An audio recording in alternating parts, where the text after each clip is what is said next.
the value is only 0.46 volt. त्यसमा हामीले सकेका थियौं. अब ग्याल्भनिक सेलको केसमा ग्याल्भनिक सेल डायग्राम ड्रा गर्नुभन्दा त्यो डायग्रामलाई सर्ट नोटेसनमा दिन सकिन्छ. So simply that is called cell notation. So in case of this cell notation, you can use single line, and this single line can represent the whole figure, like as in this case, this is the cell diagram of the Daniell cell, and it shows that you have two beakers. In one beaker there is zinc rod in zinc sulfate solution. In next beaker there is copper rod into the 1 molar CuSO4 solution. You have to connect the two electrode by means of electric coil with the voltmeter, and there is also the salt bridge. So here you can use a single line for this Daniell cell like as this. So simply this zinc rod in zinc sulfate solution with concentration 1 molar. This double vertical line, that is for the salt bridge, and towards left side of the salt bridge there is always cathode. Cathode, and to the right side of the sorry. अब sale नोटेसनमा बिचमा double vertical line use गर्ने हो हामीले, अनि double vertical line को लेफ्टमा anode, राइटमा क्याथोड, र यो सिंगल भर्टिकल लाइन बनेको यो फेज चेन्ज हो. यहाँ चाहिँ यो केसमा सोलिड लिक्विड इन्टरफेस देखाएको हो यसले. अनि यो सानो ब्र्याकेट भित्रको मोलार कन्सन्ट्रेसन भइहाल्यो. अनि त्यसपछि यो Cu को माथिको यो प्लस बनेको, it is the positive part of this cell, and the negative sign above the zinc rod, that is used for the negative part of this cell. So this single line is enough in place of this whole figure. So such type of notation is simply called cell notation. So you can say cell notation in electrochemistry is a short-handed way of expressing a complete galvanic cell diagram in a single line. So this is about the cell notation. अब cell notation को important applications तिमीहरूले 12 मा पढाएको छौ. यहाँ पनि calculation गर्दाखेरि cell notation दिइकन नन स्ट्यान्डर्ड कन्डिसनमा इएमएफ अफ दिस सेल सोध्छ. त्यसैले सेल नोटेसनमा साल्ट ब्रिजको लेफ्टमा एनोड, राइटमा क्याथोड, अनि ब्र्याकेटमा सानो ब्र्याकेटमा हालेको कन्सन्ट्रेसन, अनि त्यसपछि सिंगल भर्टिकल लाइन रहेको फेज चेन्ज हो भनेर बुझ्नु पर्यो.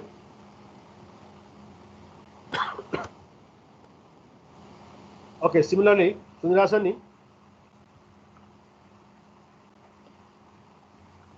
सुनिरहेको छ सर. ओके, त्यसपछि salt bridge.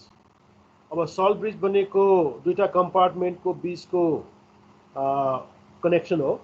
Electric circuit complete गर्नको लागि दुईटा सिस्टमको एक्वाइज सिस्टम मिक्स नहोस् भन्नको लागि हामीले एउटा स्पेशल कनेक्सन युज गर्छौं. अब यो बनेको यू शेप ग्लास ट्युब हो that consists of a gel of agar-agar with large amount of inert salt like as KCl, sodium nitrate, ammonium nitrate.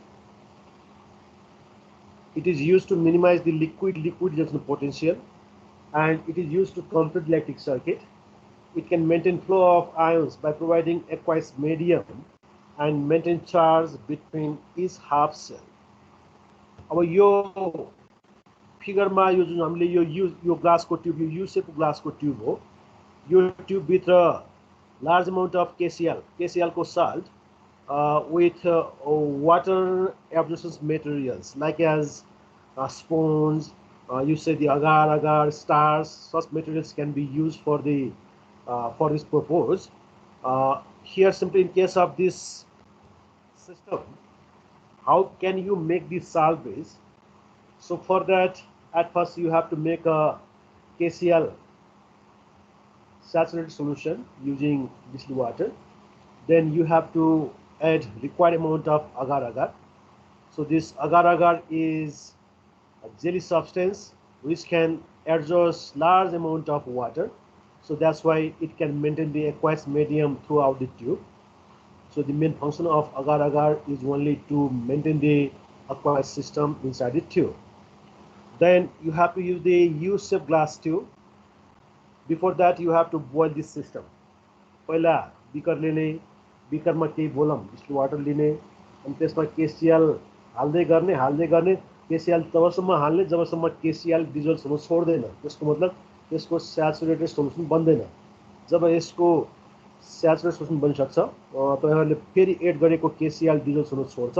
त्यसपछि बल्ल यसलाई अब अलिकति वार्म गर्नुहोस् र माथिबाट सर्ट अमाउन्ट अगार 1-2 ग्राम अगार हाल्नुहोस् र यो अगार हालिसकेपछि यसलाई मजाले बोइल गर्नुहोस् र यो सेमी लिक्विड स्टेटमा आउँछ। यसपछि यो तातो अगारलाई यु सेपको ग्लासको ट्युब एकातिर रबरको पाइप लगाएर सक गर्नुहोस् र यसरी सक गरेपछि जब त्यो ट्युबभरि जेल भरिसक्छ त्यसपछि त्यसलाई केही बेर इन्भर्ट गर्नुहोस्। इन्भर्ट गरेपछि रुम कन्डिसनमा यो सोलिड जेलमा कन्भर्ट हुन्छ। So now this U-shaped glass tube that consists of large amount of agar-agar with the sufficient amount of inert salt for the ionic mobility of the salt. This simple system is called salt bridge. त्यसैले salt bridge बनेको दुईटा ग्याल्भनिक सेलको दुईटा कम्पार्टमेन्टको बीचको electric circuit complete गर्नको लागि use हुने एउटा अक्वायस medium हो। अब अक्वायस मिडियम त्यतिकै मेन्टेन गर्न सकिँदैन। अक्वायस मिडियम मेन्टेन गर्नको लागि पानी एब्जर्ब गरेर बस्ने कुनै जेलको आवश्यकता पर्छ। त्यसैले अगार यहाँ युज गरेको हो। त्यसैले यो अगारसँग sufficient amount of inert salt हामीले युज गरेर यसको पहिला जेल बनाउने अनि त्यो तातो जेललाई तानेर यु सेपको ग्लासको ट्युबमा फिल गर्ने अनि फिल गरेपछि आधी घण्टा रुम कन्डिसनमा यसलाई त्यतिकै छोडिदियो भनेदेखि त्यो ट्युबभित्र अगारको जेल सेट हुन्छ र यसरी सोलिड फर्ममा जेल बस्छ र यो जेलको प्रोपर्टी के हो भनेदेखि यसले large amount of water absorb गरेर बस्दा हुन्छ र यसरी large amount of water absorb गर्यो भनेदेखि अक्वायस मिडियम मेन्टेन गर्छ र यसरी एक्वायस मिडियम मेन्टेन गर्यो भनेदेखि त्यो अक्वायस मिडियममा आयन्सको फ्लो मजाले भएर हुन्छ र यसरी इलेक्ट्रोलाइटिक कन्डक्टरको केसमा इलेक्ट्रिक करेन्ट फ्लो हुनको लागि इलेक्ट्रोनको फ्लो हुने होइन हामीलाई थाहा छ। त्यसको लागि आयन्सको फ्लो हुनुपर्छ र आयन्सको फ्लो इलेक्ट्रिक वायरमा हुँदैन। आयन्सको फ्लो केवल अक्वायस सिस्टममा हुन्छ र यसरी अक्वायस सिस्टम मेन्टेन गर्नको लागि अगारले पानी एब्जर्ब गर्ने भएको हुनाले त्यो एब्जर्ब गरेको पानीमा केसिएलको के प्लस र सिएल आयन्स फ्री हुन्छ र यसरी यी आयन्सहरू यताउता मुभ गर्यो भनेदेखि there is flow of the electric current. So this is the main function of salt bridge that you have to use to make a complete galvanic cell by using two electrodes. ठीक छ, सुनिरहेछ? Yes sir. Okay, this is about the how can you prepare the salt bridge. Salt bridge बिना के पनि रहदैन त केवल हामीलाई के चाहियो भनेदेखि दुईटा जस्तो अघि जिंक क्लोराइडलाई जिंक सल्फेटमा डुबाएको थियौं, सीयू क्लोराइडलाई सीयू एसओ4 मा डुबाएको थियौं र यो दुईटा कम्पार्टमेन्टको बीचको इलेक्ट्रिक सर्किट कम्प्लिट गर्नको लागि जुन मिडियम हामी युज गर्छौं त्यो मिडियम भनेको साल्ट ब्रिज हो। त्यो भनेको आयन्सको मुभ गराउनु पर्ने भयो, अर्को अक्वायस मिडियम दिनु पर्ने भयो। त्यसैले अक्वायस मिडियम दिनको लागि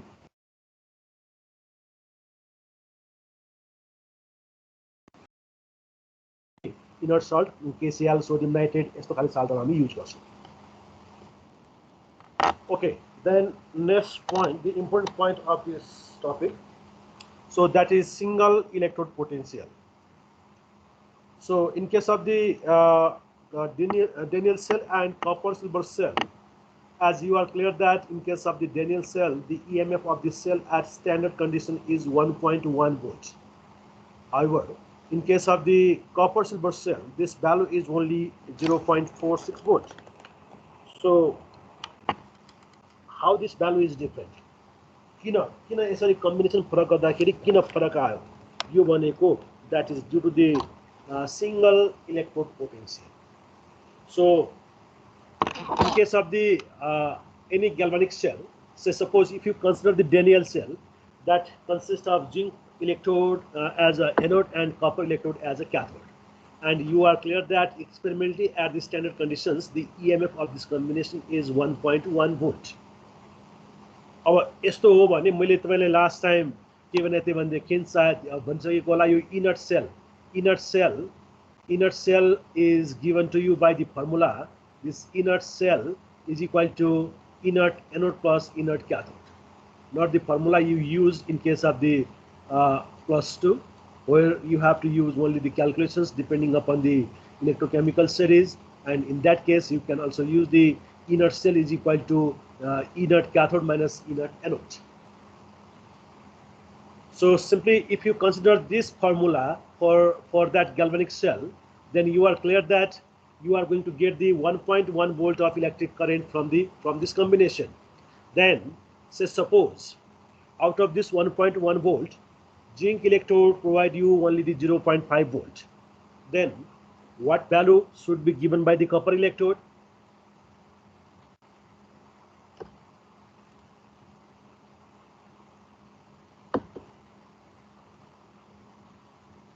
What do you all 0.6. Yes, definitely 0.6 volt. So if this is the conditions, then you can say 0.5 volt is the single electrode potential of zinc electrode, and 0.6 should be the single electrode potential of copper electrode. Why? Because you have this formula, inert shell. Inert shell is equal to inert anode plus inert cathode. So this is the condition. But up to now there is no any instrument which can show that what part of this 1.1 volt is given by zinc electrode and what should be the value given by the copper electrode. So that's why for that we have to need some reference electrode, and the reference electrode they can use to find out the exact value of single electrode potential of different electrode. So here in case of this standard single electrode potential, so how this potential is developed in case of any electrode system. Suppose you have a zinc rod that immersed into the zinc sulfate solution, then what is happening in case of this system? There are three conditions. The first condition is metal atom on the surface of metal rod, they can lose electron, and by losing electrons there is formations of m plus m to the power n plus r. जस्तो मानौ हामीले जिंकको रडलाई zinc sulphate सिस्टममा डुबायौं भनेदेखि यो जुन डुबेको पोर्सनमा outer circulation भएको जुन जिंकको atomic zinc रडको zinc एटमहरु छ, त्यो जिंक एटमको capacity हुन्छ, they can lose electrons. तिमीहरुले पढ्या होला के रे मेटल भन्ने बित्तिकै मेटालिक बन्ड को केसमा there are free electron, so the metallic atom can lose electrons, and there is formations of metallic core, and there is the force of attraction between metallic core and free electrons. यो concept पढ्या छ। त्यो भएको हुनाले zinc रडलाई यदि यसैको soluble सिस्टममा डुबायो भनेदेखि एउटा सम्भावना के हुने भयो भनेदेखि मेटलको रडबाट इलेक्ट्रोन लुज भइकन मेटलको कोर बन्ने भयो र बनेको कोर चाहिँ एक्वाइज सिस्टममा जान सक्ने भयो। दोस्रो कन्डिसन के हुने भयो भनेदेखि if you have a metal sulfate system, soluble salt of the metal like a zinc sulfate into this solution, then what is happening here? There is the ions of zinc plus plus and sulfate minus minus. So what is happening here? The zinc plus plus ions can move towards the surface of the zinc rod, and they bombard it on the surface of the zinc rod, and they can also take the free electrons from the rod, and there is formations of metallic atom.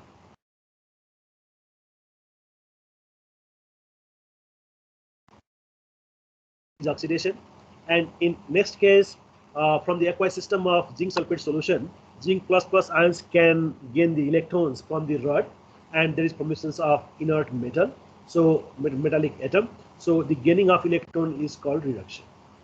So these two things maybe happens if you have a system like as in this figure. Our third condition to you bombard होला, there is no change. So simply in this case, what is happening if you consider the first case? Your first case is the linear one again. First case ma यो zinc sulphate सोल्युसनबाट zinc plus plus को ion zinc plus plus को ions, the positive ions, they can make a single layer of the positive ions on the surface of aqueous system, and to counterbalance this positive layer on the surface of aqueous system, the solid surface should form the layer of negative charge particles. So in this way, there is formations of double electrical layer, and here this double electrical layer is called Helmholtz double layer. So due to this double electrical layer, certain potential difference should be developed across the solid liquid interface of any electrode system. So whatever be the value of that electrode potential developed in case of this double electrical layer, that is called single electrode potential. So simply with the help of this slide, you are clear that how the single electrode potential is developed when any metal rod is partially dipped into its soluble salt solution. त्यसैले जिंकको रडलाई zinc sulphate सिस्टममा डुबायौं भने first case र second case दुईटै हुन सक्छ। मैले यहाँ first केसको कुरा गरे, अब सेकेन्ड केसमा ठिकै उल्टा हुने हो, केही पनि हैन। फर्स्ट केसको कुरा गर्दाखेरि रडको सोलिड सर्फेसको वरिपरि नेगेटिभ चार्जको लेयर बन्यो र अक्वाइस सर्फेसको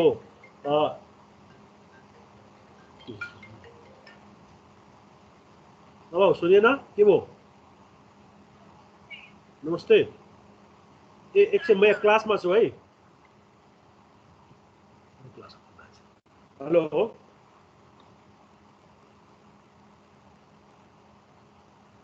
सुनिरहेछ नि?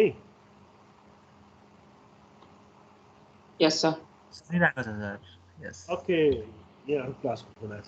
ओके, अब मैले यहाँ के भन्न खोजेँ भनेदेखि कुनै मेटलको रडलाई त्यसैको सोलबल साल्ट सिस्टममा डुबायो भने डुबाएको पोर्सन लिएर यसरी फर्स्ट केस र सेकेन्ड केसबाट अपोजिट चार्जको डबल इलेक्ट्रिकल लेयर बन्छ। यसरी अपोजिट चार्जको डबल इलेक्ट्रिकल लेयर बन्ने कुरा देखाएको थियो हेल्महोल्ट्जले। त्यसैले यो लेयरलाई हामी हेल्महोल्ट्ज डबल इलेक्ट्रिकल लेयर भन्छौँ। र यसरी नेगेटिभ चार्ज पार्टिकलको एउटा लेयर र पोजिटिभ चार्ज पार्टिकलको अर्को लेयर एक आपसमा थपिएको छ भनेदेखि त्यो बीचको जुन डिस्टेन्स हाम्रो हुन्छ त्यो डिस्टेन्समा के पोटेन्सियल डिफरेन्स डेभलप भएको हुन्छ।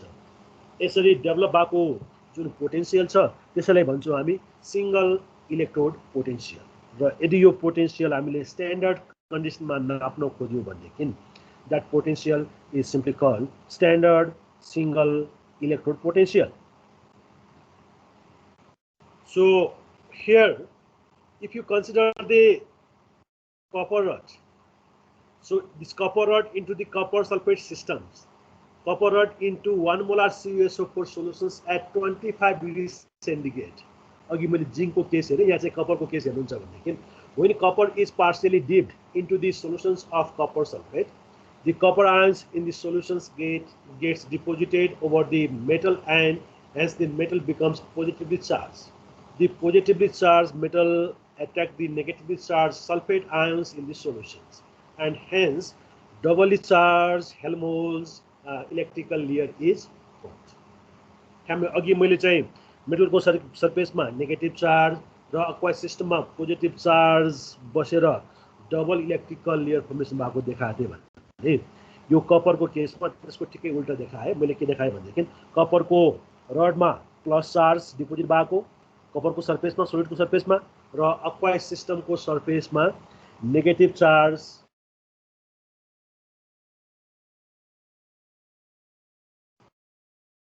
ले गर्दाखेरि अपोजिटली चार्ज जुन दुईटा लेयर छ हाम्रो त्यो दुईटा लेयरको बीचमा यहाँ पनि के पोटेन्सियल डिफरेन्स डेभलप हुन्छ। त्यो डेभलप भएको पोटेन्सियल डिफरेन्सलाई नै हामी यसको स्ट्यान्डर्ड सिंगल इलेक्ट्रोड पोटेन्सियल भन्छौँ। अब यो कुरा तिमीलाई जाँचमा सोध्यो भने जाँचमा लेख्नको लागि हामीले लेखिदिएको छु। when any metallic rod is partially dipped into its soluble salt solution, there is formations of oppositely charged double electrical layer called Helmholtz double layer. Due to this, oppositely charged layer, certain potential difference should be developed across the solid liquid interface, which is called single electrode potential. If it is measured at standard condition, it is called standard single electrode potential. So, what is standard single electrode potential and how can you measure the standard single electrode potential? भनेर एउटा theoretical question सोचा.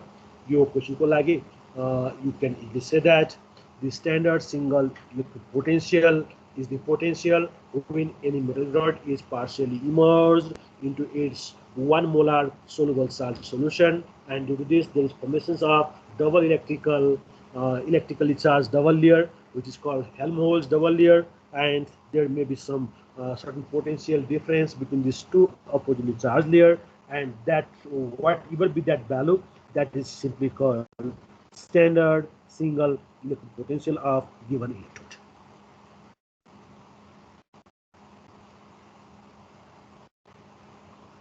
Okay. Okay, sir. Yes, sir. ल यो कुरा मोरलेस plus 2 केसेसमा खास त्यति नयाँ कुरा. अब measurement of single electrode potential. अब measurement of single electrode potential हामीले फर्स्ट केस जिंकको केसमा र कपरको केसमा दुईटा डेनियल्सको एक्जाम्पल लिइकन के हेर्यौं भनेदेखि जिंकको केसमा मेटालिक सर्फेसमा नेगेटिभ चार्ज र अक्वाइसको सर्फेसमा पोजिटिभ चार्ज आयो. कपरको केसमा सपोज मेटालिक सर्फेसमा प्लस चार्ज आयो, प्लस चार्जको लेयर बन्यो र अक्वाइस सर्फेसमा नेगेटिभ चार्जको लेयर बन्यो. दुईटाले काउन्टर ब्यालेन्स गर्नको लागि यो न्युट्रल बन्नको लागि अपोजिट चार्ज लेयर बनेको हो. यसरी बनेको जुन लेयर छ that is called Helmholtz double electrical layer.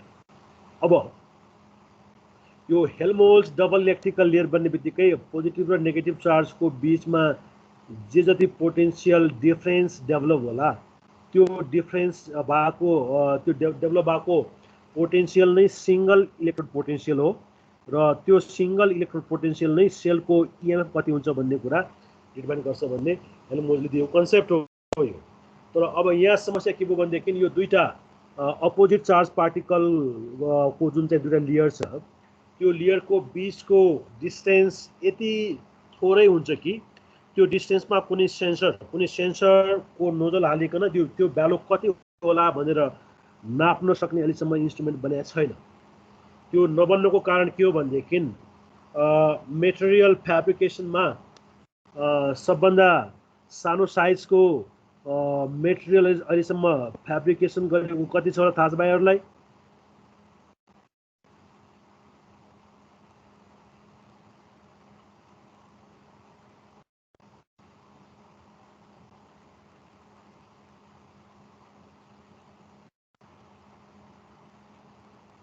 सुनिरहेछ नि? Yes, sir. तपाईको हो मैले के भने भनेदेखि यसरी डबल इलेक्ट्रिकल लेयर चाहिँ बन्यो. त्यो बन्दाखेरि डबल इलेक्ट्रिकल लेयरमा एउटा त इलेक्ट्रोनको लेयर बनेको हो, अर्को त्यो मेटलको पोजिटिभ कोरको जस्तो CuSO4 मा Cu++ को Cu++ कोरको लेयर बन्यो, अर्को इलेक्ट्रोनको लेयर बन्यो. अब एटमको साइज भनेको 10⁻10 मिटर एङ्स्ट्रममा हुन्छ.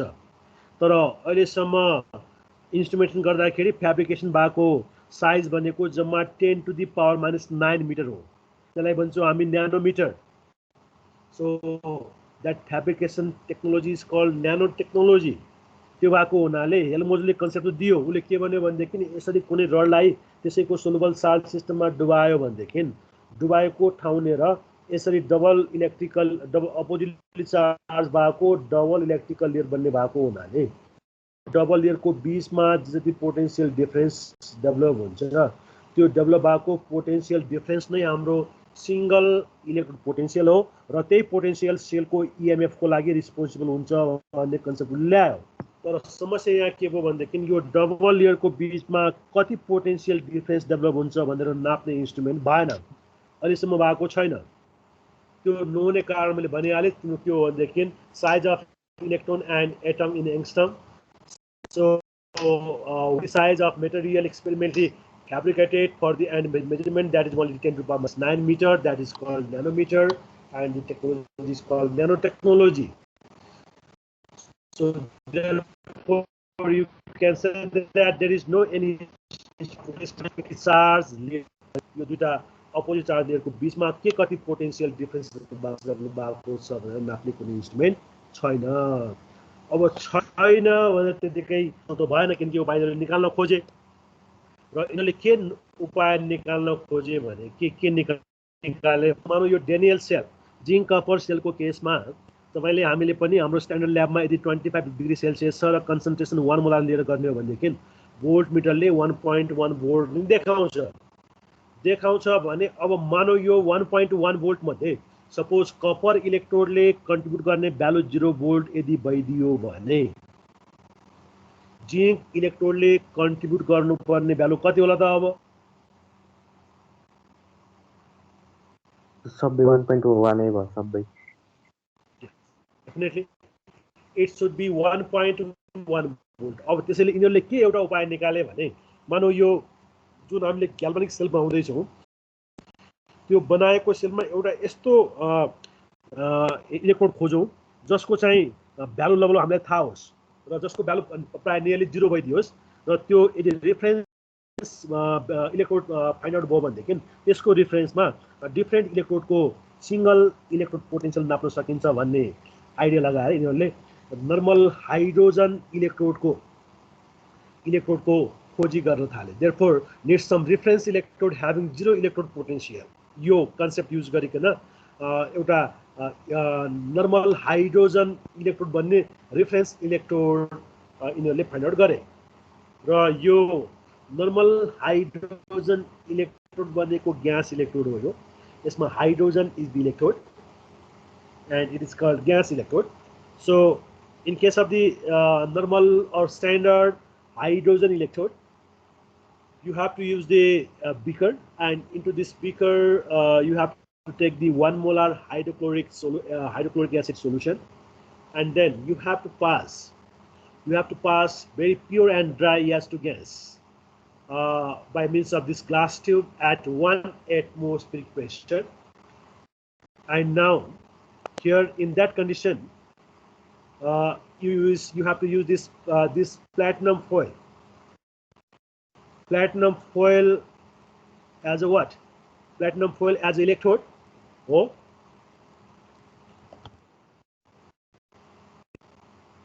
यो platinum foil electrode हो कि हैन? होइन।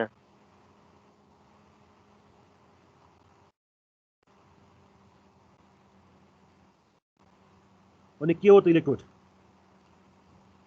Electrode hydrogen. Very good. अनि प्लेटिनम किन युज गर्यो त?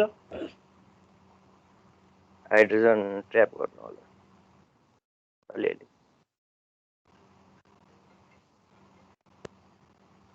हाइड्रोजन ट्र्याप गर्नलाई मात्रै होइन, यसको मेन फंक्सन के हो भनेदेखि the gas cannot pass the electric current. Gas ले तिमीले पढेको होला, ग्यास डिस्चार्ज ट्युबमा पढेको होला, ग्यासले चाहिँ इलेक्ट्रिक करेन्ट पास गर्दैन। एकैछिन है त, मैले फोन उठाएँ। ओके, यो चाहिँ बाहिर जस्तो प्लेटिनम चाहिँ इलेक्ट्रोड चाहिँ होइन, यो केवल ग्याल्भनिक सेलको कन्स्ट्रक्सन गर्नको लागि इलेक्ट्रिक करेन्ट पास गर्नुपर्ने हुन्छ, तर ग्यासले इलेक्ट्रिक करेन्ट पास गर्न सक्दैन। त्यसैले इलेक्ट्रिक करेन्ट पास गर्नको लागि युज भएको एउटा मेटल हो। त्यसैले यहाँ इनर्ट, न अक्सिडाइज न रिड्युस्ड हुने हामीले प्राय मेटल हैन, कुनै कुनै केसमा ग्राफाइट पनि हामी युज गर्न सक्छौं। त्यस्तो छ भनेदेखि त्यो केसमा तपाईले के बुझ्नु पर्यो भनेदेखि यहाँ इलेक्ट्रोड भनेको हाइड्रोजन हो, ग्यास इलेक्ट्रोड हो यो, नट दि प्लेटिनम। प्लेटिनम त केवल के को लागि युज भएको भनेदेखि इलेक्ट्रिक करेन्ट पास गर्नको लागि मात्रै युज भएको। त्यसैले यो सिम्पल सिस्टम जहाँ हामीले बिकरमा 1 मोलार HCl लिकन त्यसमा 1 atmosphere pressure gas to gas pass गरेका हुन्छौं र इलेक्ट्रिक करेन्ट फ्लो गर्नको लागि इलेक्ट्रोड हैन कि कन्डक्टर युज गरेका हुन्छौं एज अ फोइल। एकैछिन है त, बहिनी भन त। नमस्ते। क्लास हुन्छ 5:30 मा हैन? हुन्छ हुन्छ, म एउटा क्लासमा छु, म यसपछि कल गर्छु है त। ल म पठाइदिनु ल। ल हस् हस् हस्। ओके, अब नर्मल हाइड्रोजन या स्ट्यान्डर्ड हाइड्रोजन इलेक्ट्रोड बनाएको के हो भनेर यहाँ लेखिदिएको छ। यो कहिले काहीँ जाँच पनि सोध्छ। Normal hydrogen electrode consists of 1 molar HCl solution into a beaker through which pure and dry hydrogen gas is passed at 1 atmospheric pressure. To introduce electric current through electrode system, inert metal such as platinum foil is partially dipped into HCl solution. This simple system, as shown in this figure, at 20 small hydrogen electrode or standard hydrogen electrode. त्यसैले यो फिगरमा देखाएको जस्तो एउटा बिकरमा 1 molar HCl लिने र 1 molar HCl मा ग्लासको tube, यो स्पेशल टाइपको ट्युबबाट pure and dry H two gas 1 atmosphere pressure pass गर्ने र सिस्टममा इलेक्ट्रिक करेन्ट पास गराउनको लागि इनर्ट मेटल या ग्राफाइटको रड एज अ कन्डक्टरको रूपमा मात्रै हामीले युज गरेको हो, यो अरू केही पनि होइन। र यसरी यो फिगरमा देखाएको जस्तो कम्बिनेसन गर्यो भनेदेखि यसलाई नर्मल हाइड्रोजन इलेक्ट्रोड र यसको सिंगल इलेक्ट्रोड पोटेन्शियलको value is nearly equal to 0। Single electrode potential of NaC is nearly equal to 0। Therefore, it can be used as a reference electrode to measure the single electrode potential of any electrode. यो अब यसको पनि ठिकै 0 value हुन्छ नै भन्न सकिँदैन, यो नापेको मात्रै हो। यिनीहरूले के कुरा गर्यो भनेदेखि जस्तो अघिको जिंक कपर सेलको जुन कम्बिनेसन थियो, त्यो जिंक कपर सेलको कम्बिनेसनबाट जुन हामीले EMF नापेका थियौँ, त्यो EMF इनर्ट अफ द सेलको भ्यालु थियो हाम्रो 1.1 भोल्ट। यो value is equal to 1.1 volt. अब यिनीहरूले के गरे भनेदेखि एकपल्ट यो जिंक इलेक्ट्रोडलाई NaCसँग जोडे। यसरी योसँग जोड्दाखेरि दि भोल्ट मिटरले के देखायो भनेदेखि यहाँ भ्यालु देखायो 0.76 भोल्ट। 0.76 भोल्टको भ्यालु देखायो यसले। 0.76 भोल्ट सुनिरहेछ नि? सुनिरहेको छ सर। ओके, अब यहाँ कुरा तिमीहरूलाई के कुरा क्वेसन गर्ने मन लाग्यो आउनुपर्छ भनेदेखि यो जब दुईटा अपोजिट चार्ज लेयरको बीचमा के कति पोटेन्शियलको भ्यालु डिफरेन्स भ्यालु डेभलप हुन्छ त्यो नाप्न सकिँदैन भनेदेखि NaC को 0 भ्यालु कसरी नापेको होला भन्ने कुरा सोच्नु भएको होला। त्यो केसमा यसको भ्यालु पनि नापेको होइन, ननापिकनै यिनीहरूले के गर्यो भनेदेखि जस्तो यो जिंक इलेक्ट्रोडलाई NaCसँग जोड्दाखेरि यिनीहरूले भोल्ट मिटरबाट रिडिङ र अर्कोपल्ट कपरको इलेक्ट्रोडलाई फेरि अर्को कम्बिनेसनमा यसैसँग जोड्यो। यसरी योसँग जोड्दाखेरि यिनीहरूले भ्यालु पायो 0.34। यो भ्यालु पायो यिनीहरूले 0.3 ल्याबमा यो नाप्न सक्छौँ एन्ड कन्डिसनमा। अनि त्यसपछि यो प्लस यो सम गर्दाखेरि यो value, this value is equal to 1. So from this one you can say that the single electrode potential of normal hydrogen electrode is nearly equal to 0 volt. This normal hydrogen electrode can be used as a reference electrode to measure the standard single electrode potential of different electrode. Okay, so simply here from this standard single electrode potential and the normal hydrogen electrode, you have some question. What is cell notation? Write down the function of the Sal bridge.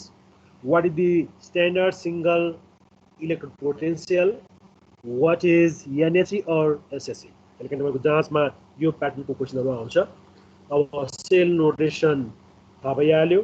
कुनै पनि ग्याल्भनिक sale diagram प्रयोग draw गर्नुभन्दा त्यसको लागि एउटा single line use गर्न सकिन्छ। त्यो नोटेसनलाई भन्छौँ हामी cell notation. Write down the function of salt bridge भन्ने बित्तिकै to complete the electric circuit. What is the standard single electrode potential?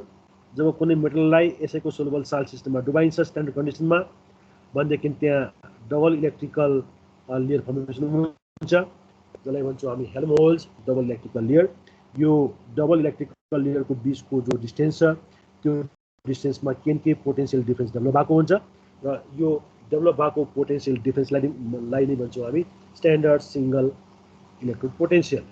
अब एनएसी भनेको नर्मल हाइड्रोजन इलेक्ट्रोड जहाँ चाहिँ विगतमा 1 मोलरको HCl लिइन्छ र ग्लास ट्युबबाट प्योर एन्ड ड्राई फर्मको H2 ग्यास 1 ATM मा पास गरिन्छ र सिस्टममा इलेक्ट्रिक करेन्ट पास गर्नको लागि इनर्ट मेटल गोल्ड पनि लिन सक्छौँ हामी गोल्ड प्लाटिनम या ग्राफाइटको रड हामी युज गर्छौँ र यसरी यो सिस्टममा सिस्टमको इलेक्ट्रोड पोटेन्शियलको भ्यालु नियरली इक्वल टु 0 हुने भएको हुनाले यसलाई हामी रेफरेन्स इलेक्ट्रोडको रूपमा युज गर्न सक्छौँ र यो रेफरेन्स इलेक्ट्रोडको रूपमा युज गरेको इलेक्ट्रोड लाई हामीले अरू थुप्रै इलेक्ट्रोडको सिंगल इलेक्ट्रोड पोटेन्शियलको भ्यालु कति छ भनेर नाप्न सक्छौँ।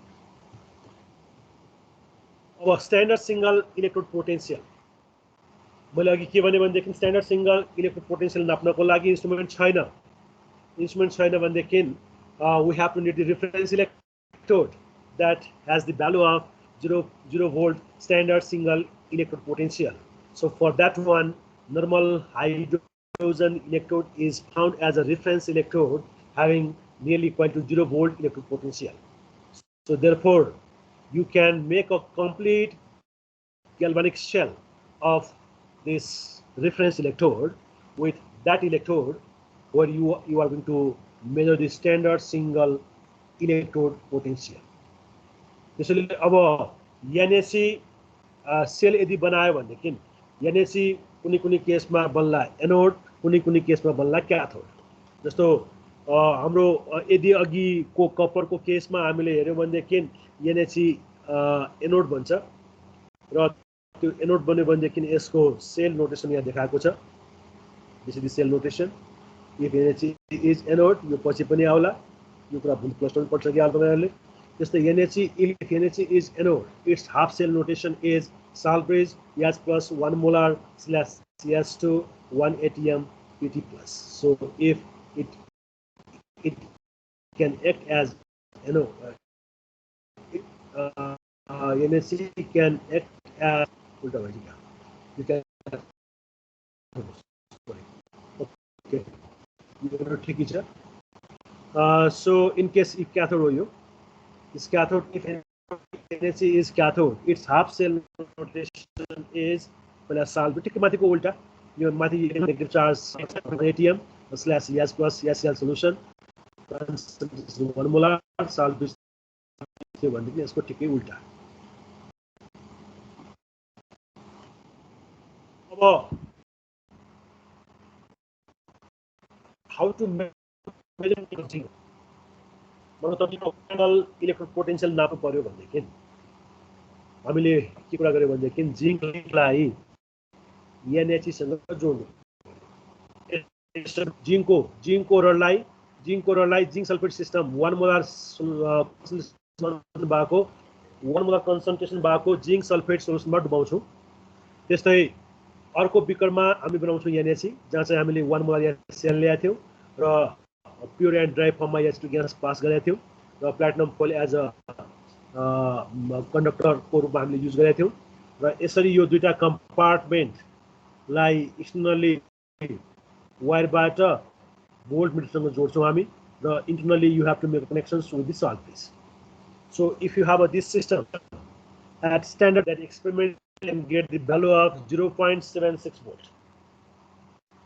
0.76 volt को करेन्ट देखिन्छ। त्यो 0.76 volt को जुन करेन्ट आएको छ त्यो करेन्ट कसरी आएको छ भनेर भन्दाखेरि you can write the electrode reaction. So as I told you, this portion becomes your anode and this NaC becomes your cathode. NaC becomes your cathode. That's why at anode there is oxidation. At anode there is oxidation. So what is happening here? Zinc is oxidized. Zinc lose electron. There is formations of zinc plus ions. by losing 2 electrons, and you don't know what is the value of its single electrode potential. That's why inert anode is equal to watt volt. And in next compartment, at cathodic compartment at NaC, there is reduction, and here S plus of the S cell should gain this 2 electron. So that's why you have to use the 2 electrons and 2 mole of S plus ion, and gaining of electron takes place, and by means of these reactions there is formation of S2. And you are clear that this inert value of cathode is equal to 0 volt. Why? Because the NaC is the reference electrode. It has the single electrode potential of the value nearly equal to 0 volt. Then you can make the additions of these 2 electrodes. So for that you can add the net reactions, net cell reactions. That means zinc react with twice S plus ions. That gives zinc plus plus plus S2, and this inert value from the voltmeter you have from the value this 0.76 volt.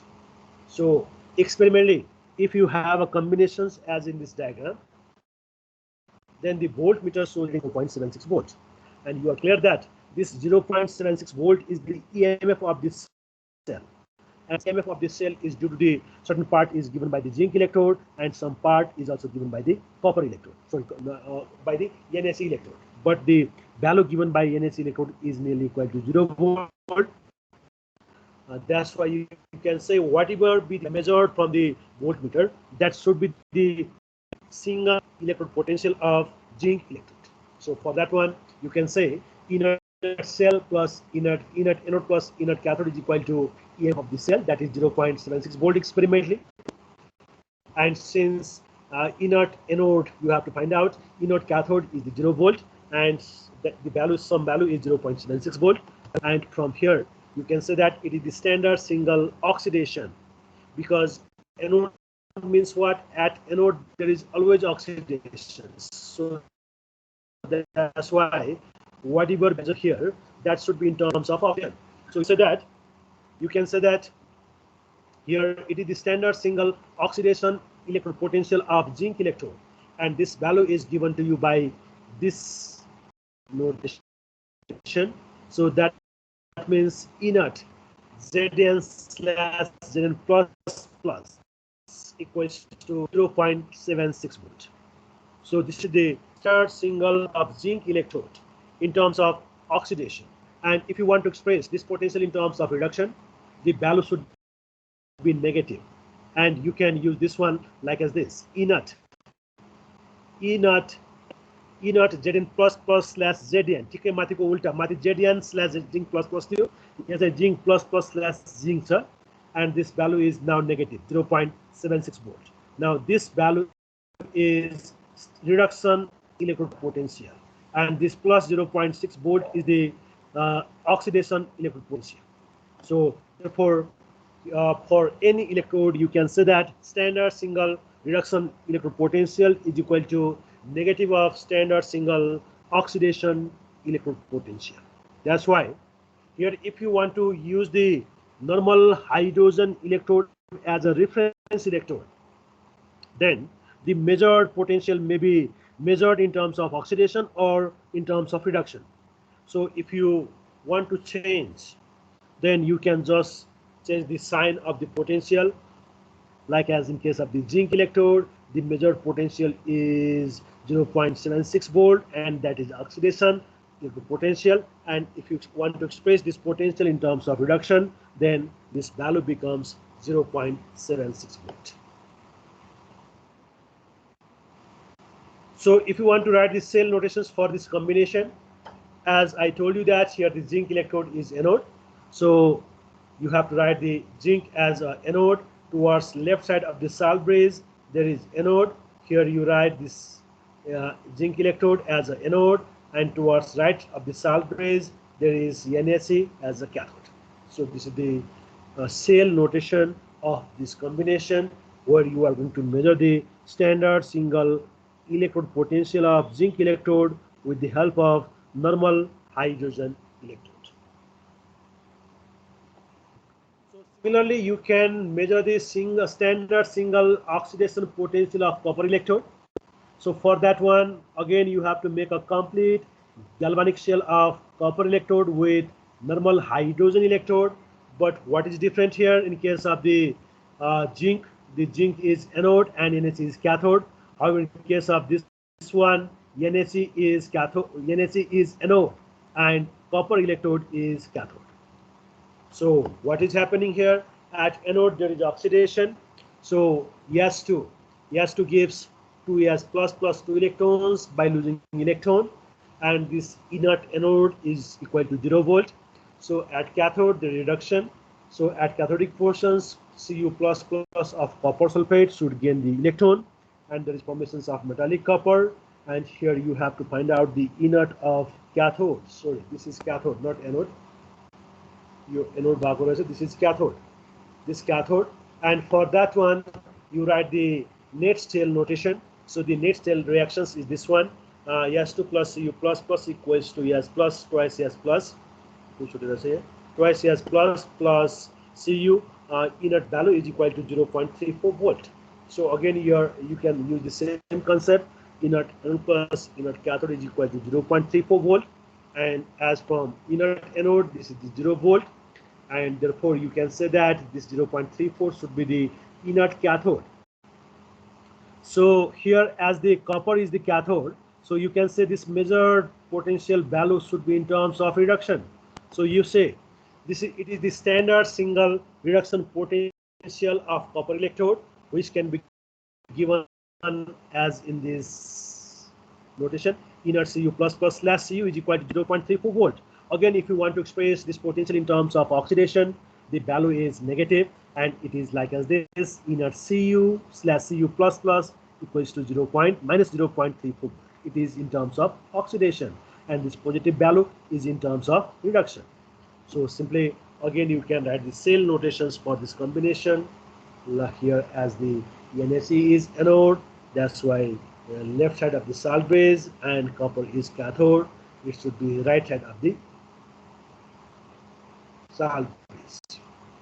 So simply for silver electrode also you can measure the standard single potential of the silver electrode is obtained in terms of reduction, and this value is 0.80 volt, and if you want oxidation it becomes negative. त्यसैले यो तीनटा value zinc electrode को 0.76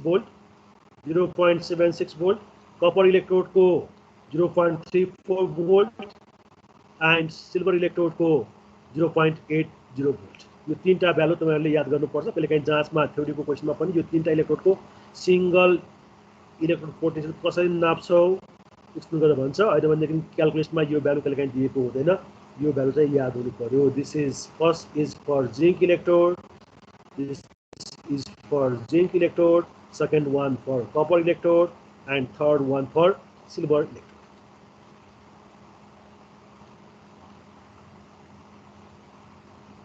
Okay? Okay, sir. ल अब यहाँ नयाँ बस Khasi plus 2 को भन्दा धेरै फरक कुरा अहिलेसम्म के आएको छैन. हामीले कुनै पनि इलेक्ट्रोडको सिंगल इलेक्ट्रोड पोटेन्शियल नाप्नको लागि उपाय एउटै रह्यो, त्यो भनेको रेफरेन्स इलेक्ट्रोड चाहियो. रेफरेन्सको केसमा NaC युज गरेको हुन्छ, र यसरी NaC सँग कम्प्लिट सेल बनायो भनेदेखि एउटा भ्यालु आउँछ.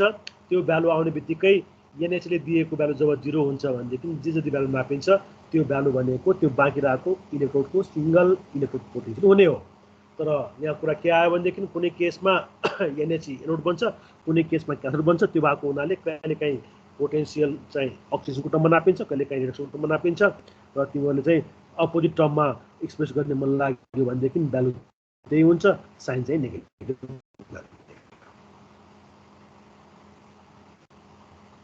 Have you any question here?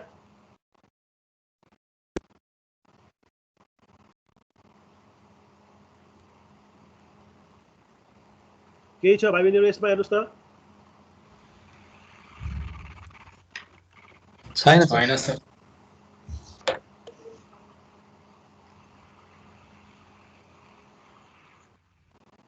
ल त आजलाई यति गरौँ है त. Thank you sir. Sir. Okay, then take care. Bye bye. Hello, sir.